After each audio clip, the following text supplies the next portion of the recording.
Good afternoon. Thank you everyone for joining us today. I'm Matt Eastland, Head of Brand and Content for EIT Food and also host of the Food Fight podcast. I'm really delighted to be hosting today's event on behalf of Queen's University Belfast, one of the 4 partners on the InterTradeIreland All-island Innovation programme. It's great you've all joined us today for our 2-part innovation mini-conference, which is Innovation Challenges and Industry 4.0 Solutions, a spotlight on the food system. I'd like to extend a very warm welcome to all of today's speakers, and I really look forward to hearing what insights they're going to be sharing with us. I'd also like to thank the team from InterTradeIreland, whose valuable support makes all of these events possible. But first, just to say a few words about the programme itself. So Queen's University has been working with the other university partners in InterTradeIreland for more than 9 years to deliver events through the All-Island Innovation programme. The collaboration between Queen's University College, Cork, NUI Galway and the DCU Ryan Academy has helped inspire SMEs to adapt and use innovation as a tool for growth and development in their organisations, and long may it continue. Thanks to the All-Island Innovation programme, we've heard from some fantastic speakers to the university over the years, from successful entrepreneurs who've shared tips from their success with us, to passionate women and men working and researching at the frontiers of innovation and entrepreneurship. We hope that this online conference will continue to promote practical and innovative advice and provide you with strategic tools and techniques that you might all use to nurture and grow your businesses. So to the event itself, so today's event is split into 2 sessions. Session 1 is entitled Why Innovation Matters, an Industry and Investor Perspective, that will run from 12 to 1 p.m. and will include a live panel discussion where we will hear from all of our speakers in turn. So coming up today, we have Professor Emma Flynn, who's the Pro-Vice Chancellor of Research and Enterprise at Queen's University Belfast, Dr. Godfrey Gaston, who's the Executive Director of the Institute of Electronics, Communications, Information and Technology at Queen's University, Professor Simon Pearson, who's the Professor of Agri-Food Technology at University of Lincoln and Director of the Lincoln Institute of Agri-Food Technology, and Professor Louise Manning, who's the Director of Knowledge Exchange at the Royal Agricultural University. So once we hear from all of our speakers, as I say, there will be a Q&A session with our audience using the box, which I believe is to your right. And you can also interact by tagging our Twitter handles, which are on the screen below, and using the hashtag AIIP Seminars. And any feedback you want to send on this event on all the new series would also be welcome and can be emailed to businessengagement@qub.ac.uk. So the second session and final session, entitled Putting Innovation into Practice, Why Market Validation is an Important Step in Technology Commercialization, will then run from 1 till 2 p.m. and will be a set of short pre-recorded videos featuring the following experts. We'll have Brian McCall, who's the Director of Innovation at Queen's University Belfast and CEO of Cubis, Professor Chris Elliott, who's the Professor of Food Safety at Queen's University Belfast and founder of the Institute for Global Food Security. Our investors, Nikki Deasy, who's the co-founder and managing partner of Yield Lad Europe, and Eleonora Lafonta, who's the associate of 5 Seasons Ventures. And then we'll go into some startup spotlights where we'll have representatives from Crover, Cattle Eye, and Micron Agri-Tech. So now, without further ado, I'd like to start off the session 1 by handing over to Professor Emma Flynn to discuss why we need innovation and how Queen's University are best placed to drive this agenda across the UK and island of Ireland. Emma, over to you. Okay, thank you very much, Matt, and hello everyone. It's lovely to be here with you today. So I've been at Queen's as Pro-Vice Chancellor for Research and Enterprise for just under 2 years, and I can say that it's a really exciting place to be. While the pandemic has provided many challenges, it's also shown how we can work together to build a better, more inclusive economy. Queen's has a central commitment to enhance and expand its impact on wider society, whether that be regionally, nationally, or globally. And this is through innovative education and research. It's critical that this is done through collaboration and co-production with a diverse range of partners. We're lucky as Belfast has the second fastest growing knowledge economy in the UK. Thus, we have the pick of some really fantastic collaborators. Much of this development in our knowledge economy is a result of research innovation. many of which have occurred through clusters. So this is illustrated in a recent report from the Royal Society titled Research and Innovation Clusters, which features 8 notable innovation clusters from cities around the world. And one of these is Belfast. The report presents a case study of an innovation from university-based technologists, which through collaboration and co-production with government bodies and tech industry leaders, succeeded in creating an innovative cluster based on digital technology. While funding is fundamental to this, it alone is no guarantee of innovation, nor is innovation a guarantee of economic prosperity. Collaboration is the key. Collaboration is a fundamental part of the work that we do at Queen's with industrial partners, civic and political leaderships, funders, and world-leading academics. Queen's has consistently ranked as having the greatest number of knowledge transfer partnerships linking across Northern Ireland with our industrial partners. And with over 62% of our publications being co-authored with international colleagues, Queen's is ranked in the top 25 universities in the world for international joint publications and is regarded as one of the best connected universities in the UK. I'd like to acknowledge now 4 key ways in which Queen's plays an increasingly important role in the innovation ecosystem of both the UK and Ireland. First, we foster entrepreneurship. Queen's leads in the delivery of Innovate UK's core enterprise programmes for universities, iCure, in alliance with other universities in Scotland and in Northern England through the North by Northwest Partnership, as well as with other pre-accelerator programmes such as the Lean Launch programme. The programmes cultivate a culture of entrepreneurship among early career researchers from across the UK and the Republic of Ireland and offers support, guidance and funding in commercialising their research. Queen's leads enterprise and commercialisation for Agri-Tech across Europe through the EIT Food Seedbed Incubator, demonstrating a commitment to developing effective translation for research and development into economic and societal benefit across the UK and more widely. More recently, and in collaboration with Innovate UK, Queen's has launched the Scaling the Edge programme, a business supports programme that's designed for SMEs to help them accelerate their new product and process innovations. The programme uses lean methodologies to define clear value propositions, winning business models, and uses modern digital testing methodologies to gather rapid and accurate market feedback on the likely success of their new business ideas. This process de-risks the chances of market failure, increases speed to market and potential product profitability. You'll be hearing more about all of these programmes from Brian McCall, who's our Director of Enterprise at Queen's, as he introduces session 2 of this event. Second, we encourage collaboration with the private sector. As I explained earlier, through another UK Innovate initiative, the Knowledge Transfer Partnerships KTP scheme, Queen's supports more businesses than any other university in the UK with over 51 active partnerships, assisting local SMEs to improve their competitiveness and productivity through better use of the knowledge, technology and skills that reside within the UK knowledge base. Belfast has a series of emergent clusters in fintech, advanced manufacturing, creative industries, digital health, precision medicine and many others, many of which have been co-located within the university, are heavily collaborating with us, or have directly emerged from the university. Building on all of these clusters, the Belfast Region City Deal is an ambitious £1 billion programme to help grow the region's business strength in health and life sciences, ICT, digital and creative industries, and advanced manufacturing.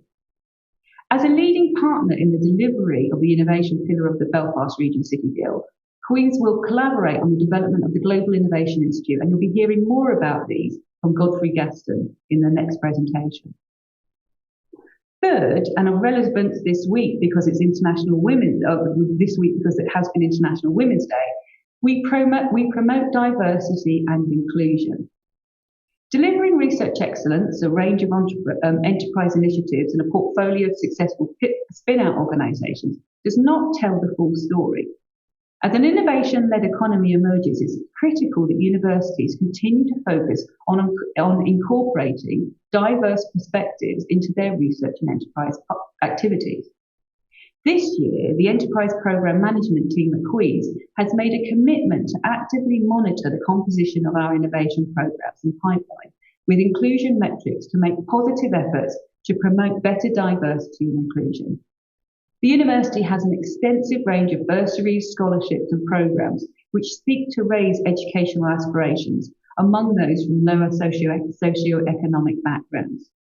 Our commitment to equality and fairness is enshrined in the university's social charter and statutes, and as a university community, we are always guided by these principles.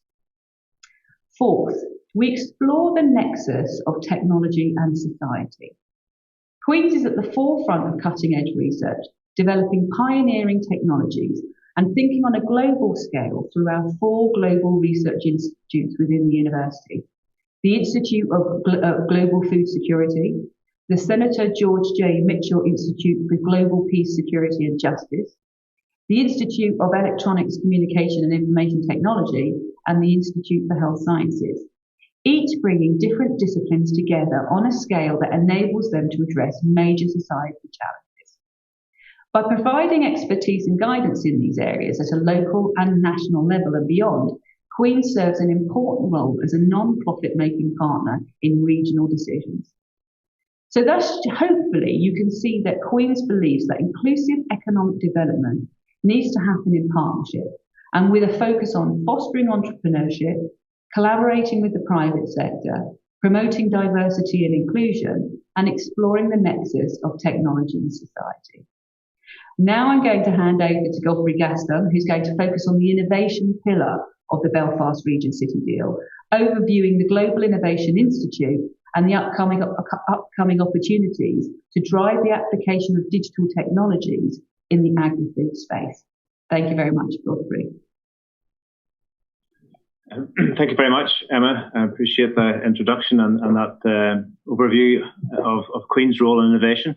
So just to give you a little bit more background, so my role as Executive Director at ESIT, for those of you who know Belfast, ESIT is a Titanic Quarter in the top end of the Science Park. And essentially my role there is user lead also in the Global Innovation Institute is around that collaborative approach and that innovation approach that Emma alluded to.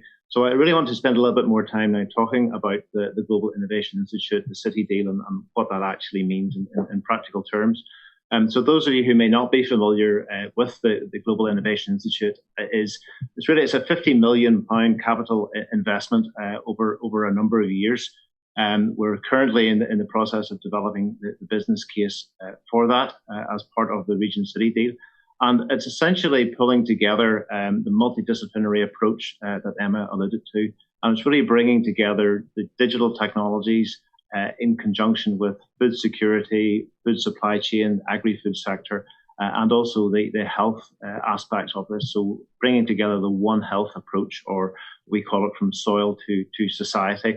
And really it's building on the challenges and the grand challenges that we are well aware of today. And you don't need me to tell you around the challenge of feeding a global population and what that means in the years to come. Clearly, COVID has also brought the need to understand the link between food supply chain, food security, right through to the health of the individual. And that has been a very stark reminder of the importance of that whole area and that whole domain. And why is this special? Why is this unique? What we're doing within ESIT is there are 3 main areas of research within ESIT. We call it secure connected intelligence. That's really around cybersecurity, around wireless technologies, and around data science and scalable computing. And you'll be well familiar with AI and machine learning and all these buzzwords that are mentioned on a regular basis. So our approach really within the GII is how can we bring those 3 technologies to provide an opportunity within this One Health sector that I alluded to.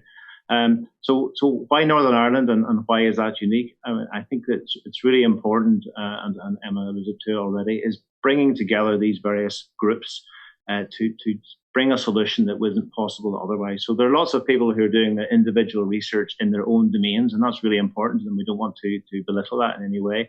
But where the magic really happens is whenever people come together and bring these solutions that are much more innovative and much more, an opportunity to really do something different. And I suppose from a Queen's perspective, it's building on the research excellence over the years and the innovation over the years in these domains and really, collaborating together. I mentioned the 50 million investment. It's really bringing from about 180 or so people in ESET at the minute to about 500 over the next number of years, just to give you a sense. And that won't be all Queen's employees. That will be, government and industry partners coming and joining on the journey, co-creating with us. But just to give you a sense of scale and a sense of opportunity of what we're really trying to do there. And from an innovation perspective, it's building on the success of the cybersecurity ecosystem. And I know this is a different domain we're talking about today, but a lot of the parallels are the same in looking at research, innovation, growing an ecosystem. And we've done that very successfully over the last 10 years in cyber in Northern Ireland. And we really want to replicate the learning to this wider domain that I've talked about already. So maybe to be a little bit more specific, what does all this mean for the agri-food sector and what are we planning to do in a little bit more detail? I kind of look at this in maybe two areas. One is what can we do today in terms of existing data? When I talk to my colleagues in agri-food and in health, there's an abundance of data, but it's how do we analyze this data? How do we go about it? The data is siloed. How can we sort of pull all this together in a more structured way? And so there's lots of things that we can actually do today, and using our expertise in secure connected intelligence that I talked about to help in those domains that I mentioned. So that's kind of one area, and I kind of use this term of a pipe cleaner approach. So really, how can we sort of take the problems and the challenges of linking all this data together? We don't actually probably know what half the problems are at the minute, and trying to solve this problem and this larger challenge. So let's really move forward on what the data we have today to do that. And then secondly, as we go on that journey, well, what new data do we need? And I think that's probably where technology probably plays an even greater part. So if we had data on this, if we only had more data from out in the farm or out in the rural setting, for example. So what wireless technology, what sensor technology do we need to gather more data? And then we start looking at, well, what about the security of that data? How can we make sure from a privacy perspective, how is that catered for and looked after?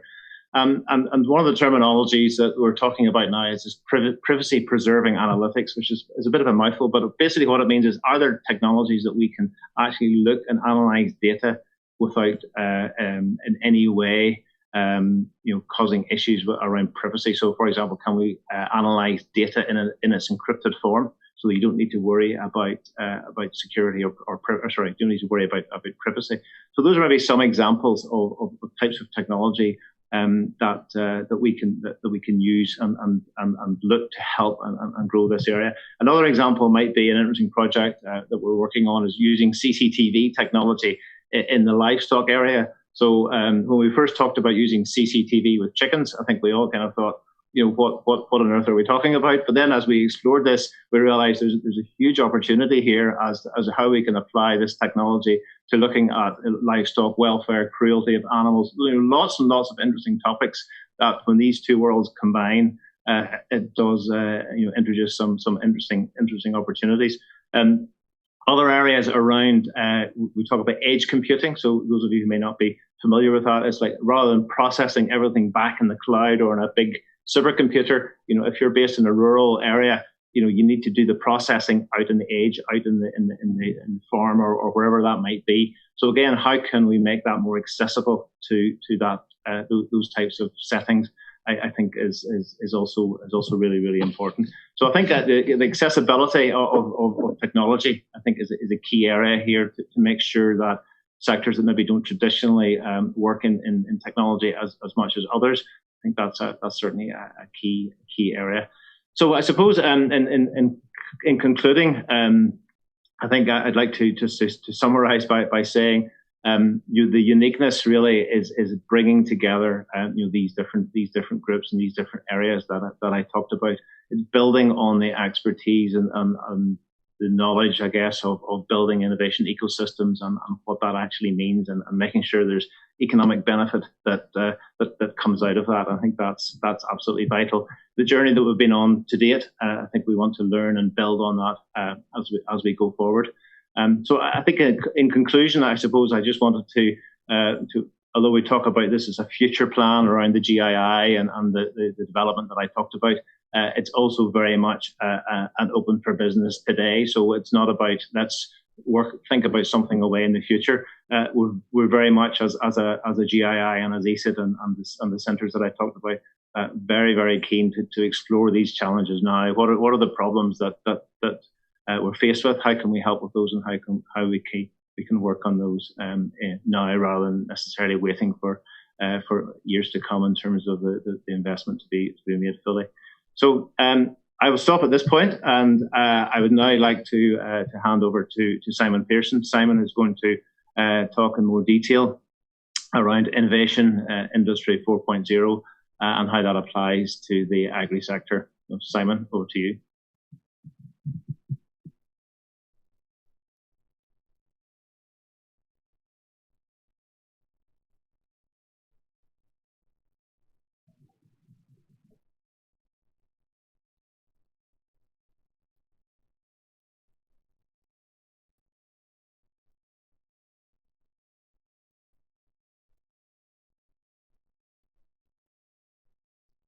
Schoolboy error, sorry, apologies. So I'm Simon Pearson, I'm Professor of Agri-Food Technology at the University of Lincoln, and Director of Lincoln Institute of Agri-Food Technology. And I think basically I'm a very lucky person. I spend my days working, developing robotic systems and digital systems which are underpinning what's called Industry 4.0 or Agriculture 4.0, therefore the future of agriculture in the UK and hopefully globally. Why is it important? And I think the simple reason is that agriculture has to change. And we look at agriculture as a system. So 21 to 37% of all greenhouse gas emissions globally from the agri-food chain. So we've got a massive environmental footprint. 70% of all water consumed, fresh water consumed, is consumed in agricultural food production. Then you've got all these issues with nitrates, synthetic chemicals, and all those sort of difficult, challenging issues that agriculture has with the environment.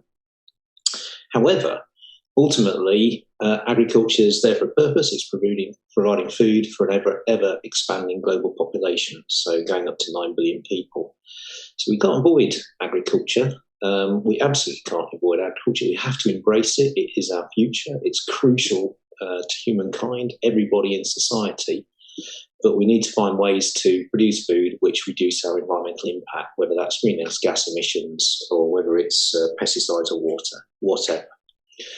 So how do we do it? And it's really quite challenging. And one of the new areas, and the new area which we're very excited about and looking at, are digital technologies and robotic systems to try and transform agriculture. And the whole notion is to develop systems which intensify production. So you produce more per unit land area using advanced technologies. So high yields per unit area, therefore your relative environmental impact is reduced, and that's hopefully the way that you secure sufficient food for the global populations of the future. So it's around using data to intensify. Why is it important, and why are we really seeing a difference? And I just want to give you and why is it called Agriculture 4.0? And I want to give you a perspective of times of change to show the rates of change and just how exciting it is. So I want you to think of the 4 agricultural revolutions. I think most people agree there's 4. The first agricultural revolution that started around the sort of early 1800s, really as a response, I guess, to the Napoleonic Wars. And that was really around horse-drawn seed drills and things like that. Then we got steam around about 1850. So the first agricultural revolution took somewhere 50 to 100 years. Then we got steam, diesel, tractors was the second agricultural revolution, which took us to the Second World War. The third agricultural revolution was around synthetic chemicals and fertilizers. So take that from the Second World War, 1945 to 2015. We've got 55 years of time. Now we're in the fourth agricultural revolution, and it's happening now, and that's the really exciting thing. And so we're seeing real change in people's lifetimes. So I think if you were in those earlier agricultural revolutions, you wouldn't have known that they were happening until many years after the event. But it's happening now. We're seeing change at a terrific rate now, and I think that's what makes it really exciting. So what are the opportunities? We do absolutely concur with Godfrey. A lot of it is around the use of data, sharing data and exchange of data. We now have what I call data obesity, so huge amounts of data, too much data. But the challenge there is how do we distill the most useful parts of information out of the data, but above all, how do we connect data? So how do we connect supply chains and data? That's a significant challenge. And then my own research is around robotics. And we're now developing robotic systems to harvest crops. So we're very, very focused on the labour issue, which in the UK there's 69,000 seasonal migrant workers each year pick fruit, vegetables, and new immigration policies in reducing that number. But if you go globally, there is a labour pressure on many farms all around the world because of demographics, age, urbanisation. So how do we get people to pick fruit and vegetables? Robotics, we think, will be one of the key transformational technologies. We're developing systems to pick strawberries, broccolis, a whole range of things.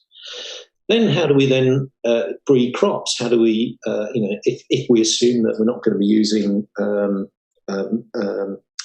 genetically modified organisms, how do we accelerate conventional plant breeding? Well, robotics, phenotyping's got a big role, and that's around sensors to understand new traits, new strains, identify them rapidly and in efficiency. And robotics are going to be a big part of that solution.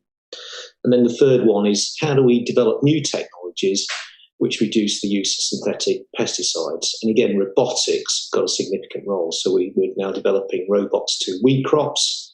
So it's using image analysis, AI to detect weeds and then eradicating those weeds in real time. And that's just 3 examples of the use of these advanced technologies to help transform our food system.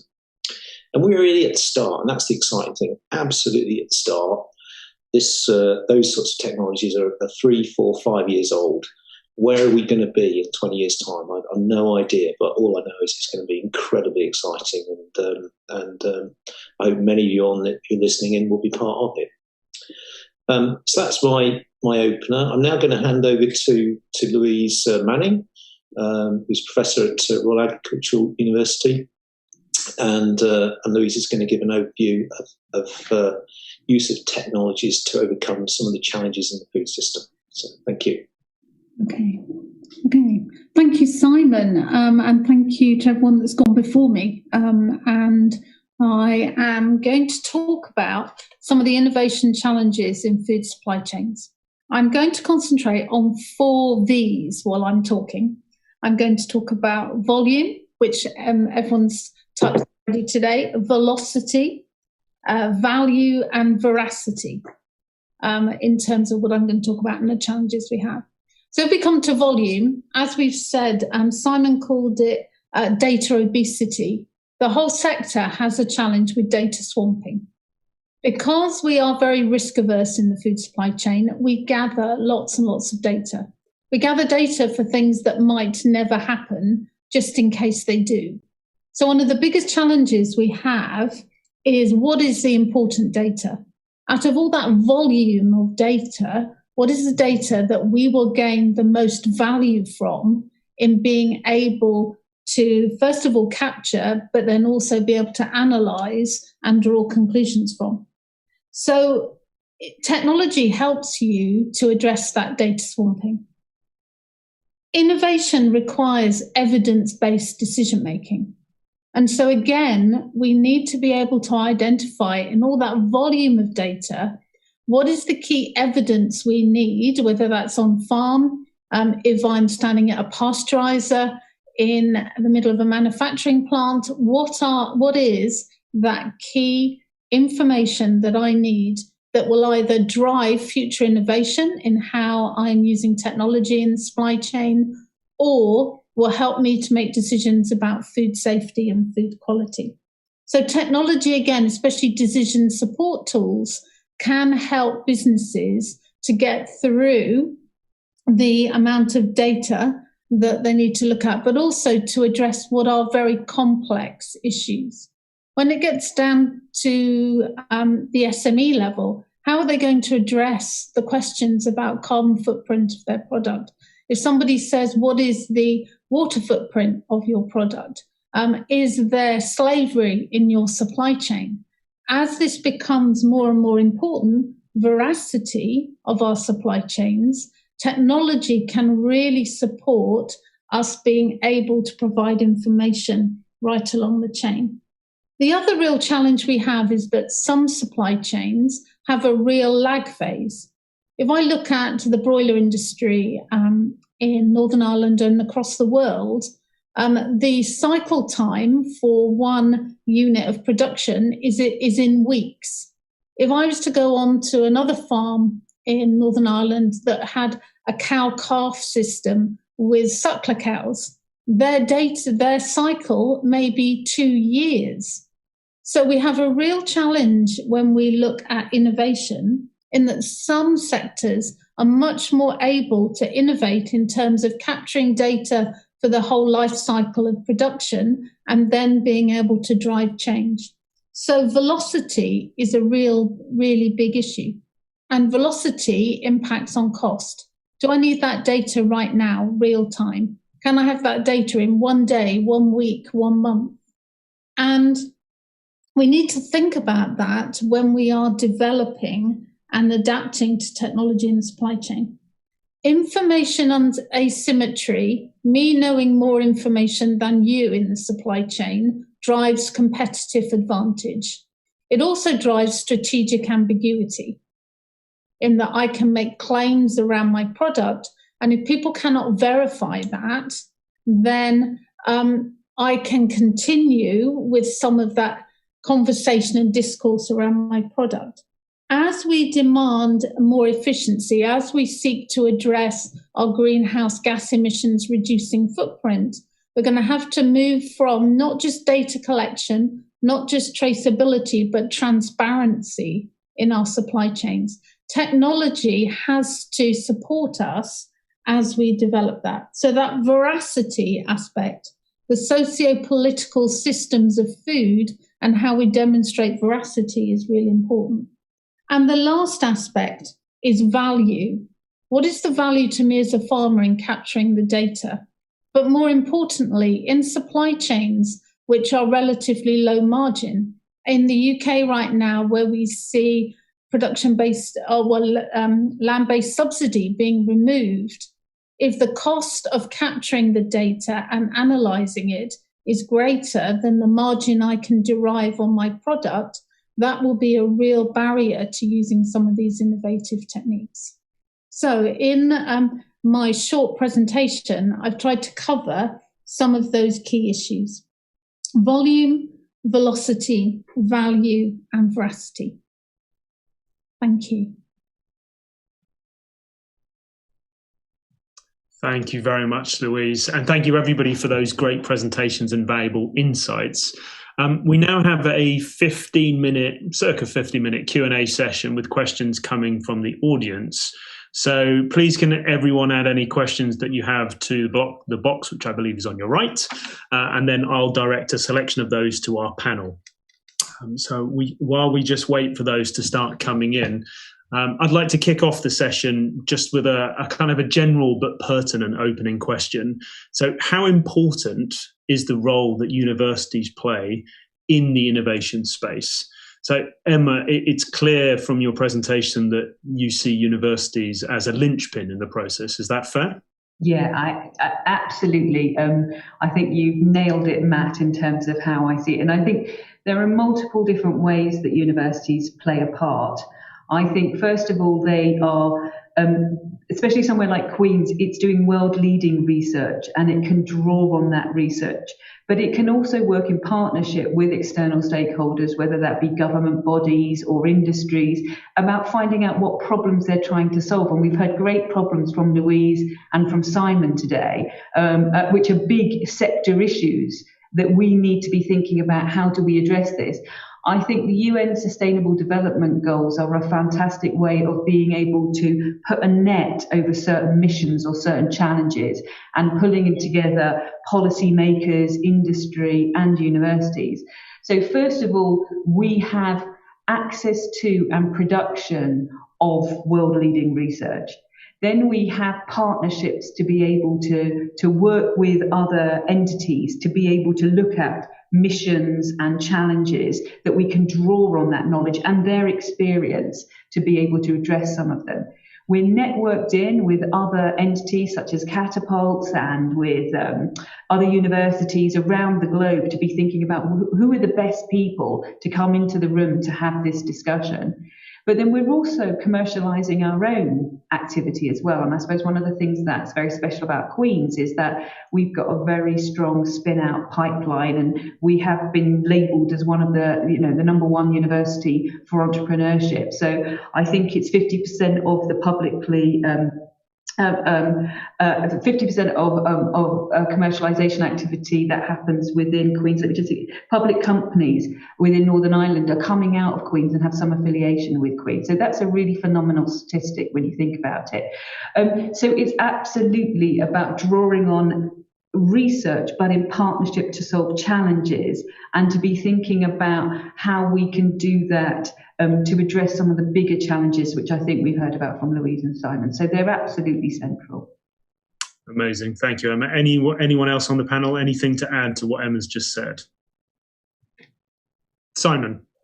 I agree with Emma, and I think for me, I try and create an analogy a bit like agriculture, and where I see the role of universities is very much as that very fertile seeding ground, and it's that fertile seeding ground for ideas, but also people and skills coming through into industry, and it's about that idea creation. So much of it goes on in the universities, and I think the skill which Queen's have clearly got is knowing when to hand that ball over to industry, and who then mature it, take it, exploit it, grow it, and scale it. We're not very good at scaling, but we're great at seeding and idea creations.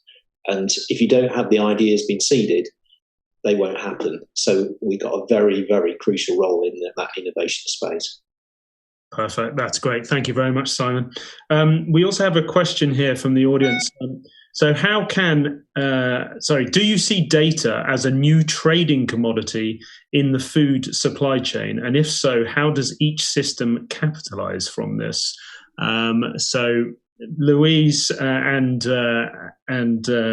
Louise, I think you were talking very specifically about data. Could I direct this to you? So, question. Absolutely. So, thank you for the question. The question is, going forward, where will the industry derive the most value and also the GDP? Is it the cattle that sit in the field? Is it the product itself, or is it the information that you can derive from the data? And in the whole aspect of sustainable value creation and what that looks like, and where value is captured in the supply chain and how you add value to product, being able to capture data and then be able to demonstrate clearly and transparently how a product has been produced, how integrity has been embedded in the supply chain, will deliver for that product. Increasingly, as well as we develop circular models of food production, as we develop regenerative systems, both regenerating communities and regenerating ecosystems, that data will become more and more important. If I'm investing in offsetting my carbon on a farm so that I am more relaxed about flying on holiday, I want to know that that data that's associated with the trees that are being planted on a farm or the agroforestry systems that I wish to invest in, I want to know that that data is appropriate. And in those aspects of carbon management, that's where data is going to have a real value. Amazing. Thanks, Louise. And Godfrey, you also spoke a lot about the data side. Would you like to add anything? Yeah, I mean, I think the one thing I probably would pick up is, I think maybe it was Louise mentioned the real-time nature of data. And I think that's critical as you go up through the chain that I talked about. So not just the food supply chain, but as you go up into the health as well. So as you're trying to link some of these data sets together, it gets more complicated and more difficult. And obviously, getting real time. I say real time answers. I'm talking within days or maybe weeks rather than months or years. It's not necessarily instantaneous data. But I think that becomes a challenge going forward. And I think also as you go through there is also I mentioned the privacy aspect. So clearly at one end, the privacy and GDPR, etc., is probably less of an issue in some areas in the agri sector. But as you then move through into more personalised and how that data can then be used for your own personalised nutrition or your own personalised medicine or whatever, then clearly there's a whole sort of data privacy issue going on there as well. So I think that this is probably a topic for a separate conversation, but there are so many aspects to this. But I think from our point of view, clearly it's trying to make sure we get the right data and not just generate data for the sake of it, and then having smart data. So smart data being using sensors to basically only send back information that's absolutely needed. So you might generate data on the farm or wherever, but actually, instead of sending all of that back, you make decisions locally and only send back the data that's really critical. So therefore, you're much more efficient in the use of that data. So I think that's sort of some of the examples of how technology can help in that regard. Thanks very much, Godfrey, and thanks, Louise. Yeah, I think you're probably right. There's probably a whole separate conference on data in the agri-food space as well. Another question from the audience here. So, how can an SME find out how to collaborate with others in our sector and a university? Emma, maybe if I can direct that firstly to you. Great question, and it should be something that SMEs should be asking themselves, or all industries. How can they engage with innovation and make it successful? I suppose I would suggest that the best thing for an SME or any industrial partner who wants to engage and make the initial step is to contact the university. So we have a team of people who are incredibly experienced at having those discussions and starting from the very first port all the way through to successful bids and seeing success within innovation with SMEs and big industries as well. And I suppose going back to the first question that you asked within this panel discussion is, what's the role of universities? We're also a conduit of making introductions across sectors. So sometimes within sectors, but also sometimes having data talk to advanced manufacturing, or agriculture talk to data or advanced manufacturing, or all three have a conversation together. So my advice, very directly from a Queen's perspective, and I suppose if you want to get engaged with any university, is to go to their website. They should have a link that links into their Business Alliance team. I think I've just pulled up on my screen. We have a whole website on KTPs for business, and it gives you information about why work with Queen's, why get involved, why KTPs. Now, KTPs might not be the right fit for what you want, but they're a first sort of discussion point. They're a first step in. And so I'm going to actually name Lorraine Marks is the person that you should email about KTPs at Queen's, and she will help you. And if it's not the right thing for you, she will point you in the right direction. And if it's not the right thing for you within Queen's, we'll point you out to somebody who would be better placed to support you. We want to see success within your business and industry. So, we want to help you whichever way we can. Amazing. Thank you very much, Emma. Anyone else, anything to add on this particular question, or should we move back on? We have more questions about data, you'll be pleased to know. Okay, let's go to, we've had a couple of questions about specifically on data privacy. So obviously this was something that was discussed quite a lot. But are there any big tech or even niche companies developing solutions on data privacy which would be applicable to the agri-food sector? Maybe Louise or Godfrey, you'd like to pick this up? I would say that data privacy is one of the biggest barriers to businesses engaging with technology and engaging in smart supply chains. The evidence would suggest that actually this is an area of great growth for businesses that are out there right now that can actually offer these solutions. The rise of ransomware for businesses in the supply chain, the rise of challenges around cybersecurity is a real issue for food businesses. The rise of hacktivism, where, as a farmer said to me once, when it's in my head, it's safe. The minute I put it on paper, it's not quite so safe. But if I'm going to put it onto a digital platform, I then have to really trust the people that I'm engaging with. So I think in some ways we've almost got to step back a stage and look at some of the aspects around, for example, data trusts. And there's a lot of work. Lincoln University have been very involved in data trusts at the moment. How do we set up the governance that sits around? So whilst I think privacy technology is one aspect, there's a wider aspect of governance structures as we move towards smart food supply chains. Fantastically comprehensive answer. Thanks very much, Louise. Godfrey, anything to add on your side? Yes, well, I think just around the technology that I talked about, where you're able to analyze encrypted data. That is very much a research project. So to have that as being usable today, that's certainly not the case. But certainly the plan is to have that technology more readily available, in the years to come. So that's unfortunately not here today, but something we're keen to work on.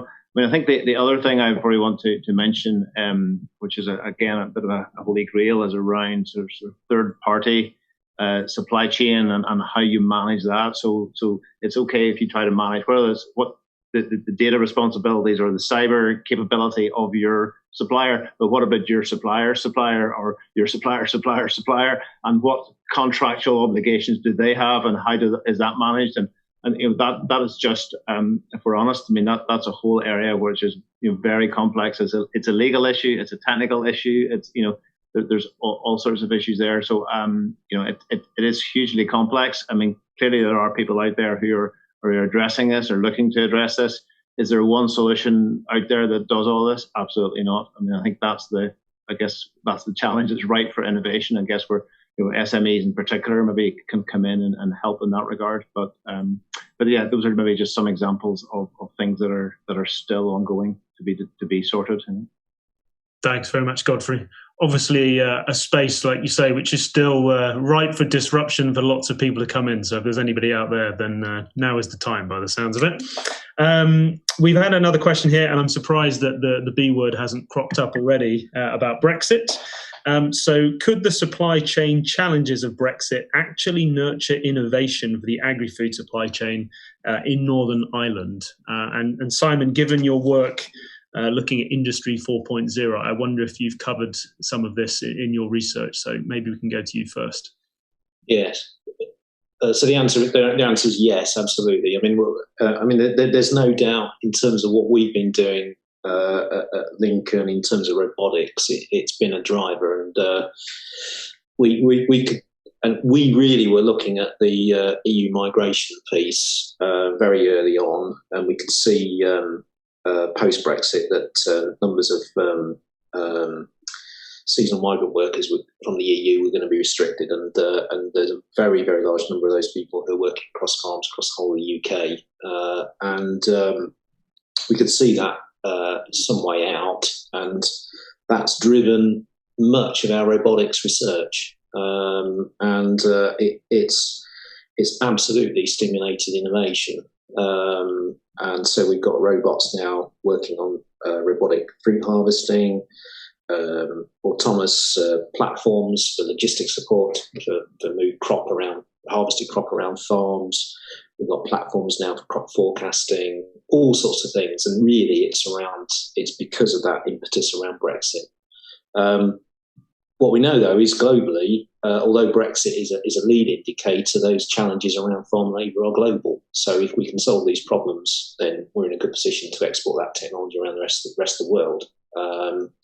So it is absolutely a driver. I really think around data is also going to be crucial in supply chains. So moving food across borders. We have other projects now, again, looking at how we develop smart certification to move product across borders with BSI. We're looking at advanced telecommunication systems. So these food's moving in transport and it gets stuck. What condition is that food in? How do we give more awareness of that? And again, a lot of that is stimulated around Brexit. So it's not a personal thing that I particularly wanted to do because of the Brexit thing, but that's the situation we find ourselves in, and it is driving innovation, no doubt. Great stuff. Thanks very much, Simon. So Brexit driving innovation. Anyone else, anything else to say on this space? Louise, you have your hand up. I would say any supply chain shock, if you're going to be resilient, it drives innovation and agility, whether it's COVID, whether it's Brexit. And the challenge is, in our more complex world, we're going to have more and more of these shocks. So businesses have got to be agile. The question is that driven by governance by government, or is that driven by the market, or a hybrid version? Will we see that with potentially it be issue specific? I think as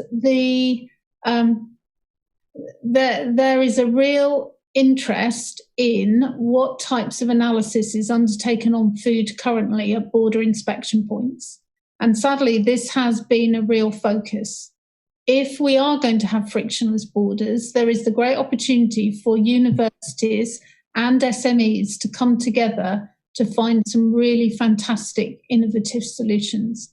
I would argue that the solutions that could be developed could also help in post-harvest loss, and which is significant in continents across the world, Africa, Asia. The other aspects of what we've got to think about around this is predictive technologies for pests. Whilst we've all been considering Brexit and COVID, the locust problems across the Horn of Africa and Asia have been immense. So I think there's a whole range of technologies that we will develop, a whole range of collaborations that could come together that could solve a range of these problems. Thanks very much, Louise. Yeah, I think the whole phrase "necessity is the mother of invention" really applies here, doesn't it? Mm-hmm. Thanks very much. So we've had another question from the audience. How can we improve entrepreneurial thinking and innovative action within the wider Northern Ireland agri-food ecosystem? And Godfrey, given that I think you were talking a lot about, like replicating learnings, I was just wondering whether or not this is something that you could speak to a bit. Yes, absolutely. I'll maybe share a more generic experience around innovation ecosystems and apply that learning to the agri-food as you suggested. So without boring people too much, I mean the good ecosystems, I use that word good, the most successful ecosystems around the world, we've sort of analysed from a cyber point of view, and there are sort of 5 main constituent parts. There's a traditional triple helix approach where you have academia, government and industry coming together and collaborating and working, and that's well understood. But some of the best cyber ecosystems around the world, and indeed I would suggest any ecosystem are looking at innovation and entrepreneurship, is actually looking at the 2 other areas. That one is around entrepreneurship and making sure venture capital, startups, promoting all of that. And then the fifth is the skills area and making sure there's sufficient skills. So to answer the question a little bit more succinctly, if you have academia working in partnership with industry, government, with an entrepreneurial focus and a skills focus, and the final point is somebody who's, I call it, conducting the orchestra. So somebody has to coordinate that ecosystem What I use as an example is who owns the email list for the ecosystem is a very good question to find out whether such an ecosystem exists and how well coordinated it is. So my simple answer, try to make it short, is to replicate something like that within whether it's agri-food or any other sector for that matter, bringing that together, supporting, collaborating, and learning from others, I think is key to make it a little bit more grounded. Within the city deal, there's a strong emphasis around challenge fund activities where there, short projects are challenges are defined, and industry and people can come together to work on those challenges. Maybe over a short period of time, maybe it's a 3-month project. And there's lots of ways to make that happen, and particularly around public sector, there's an interest around public sector problems. So that's probably my sort of high level view of how this might happen. But hopefully there's a real opportunity within the city deal to make this happen.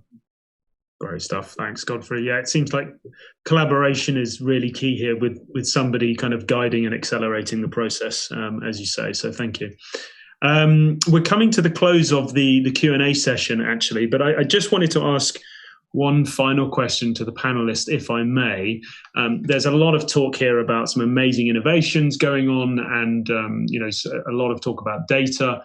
And I'm just wondering, how do we get the right parts or the right players in the agri-food system to embrace all of this technology and to understand it all? And I guess I asked the question because I often get asked on my podcast a lot about farmers. So farmers seem to be really key in this space in terms of embracing the technology, but sometimes can be quite resistant to that. Has that been your experience in the panel? And is there a way that we can, sort of make this easier for farmers specifically? Who would like to take that? Louise. Okay, so I have to declare an interest here because I'm married to a farmer. So when I'm answering this question, I think the whole of if we are going to drive smart farming and smart food systems, we have to, alongside that, build relational systems. And those relational systems, some of them will be connected with data, but some of them will be connected with the social network that sits alongside it. So I think what we have to do is think of data. It's in a socio-technical system. You don't just have data. There's a whole range of social factors around it. If you look at the new legislation that came out in Europe only this week, looking at food safety culture and embedding that legislation, that says that there is a regulatory driver now for understanding how we manage data for food safety, and also how we consider how people interact around that management system. So I think we also have to sell solutions rather than problems. So we have to be very, very clear for a given technology to be applied in a given space and to have consumer acceptance, that there is a value to be derived by all actors in the supply chain. I think a real challenge with adopting technology is when you are adopting technology because you are mitigating someone else's risk and you have to pay for it. And I think it's getting those social factors that sit around it and managing those will gain wider adoption. Amazing. Unless there's anything anyone else wants to say, I think that's such a lovely way to finish. Selling solutions rather than problems. That's going to be one of my big takeaways here. So thank you very much, Louise. So like I say, we are now coming to the close of the panel. Really, really interesting discussion. Thank you to all of our panelists for your great contributions. Lots of valuable takeaways, I'm sure, for everybody listening. And certainly for me, it's clear that universities play a critical role in the innovation space, which of course is great. And also, that the data piece is one that is a really growing space, and one that is going to play a hugely important role to the agri-food sector going forwards as well. So thank you, everybody, for all of those great insights.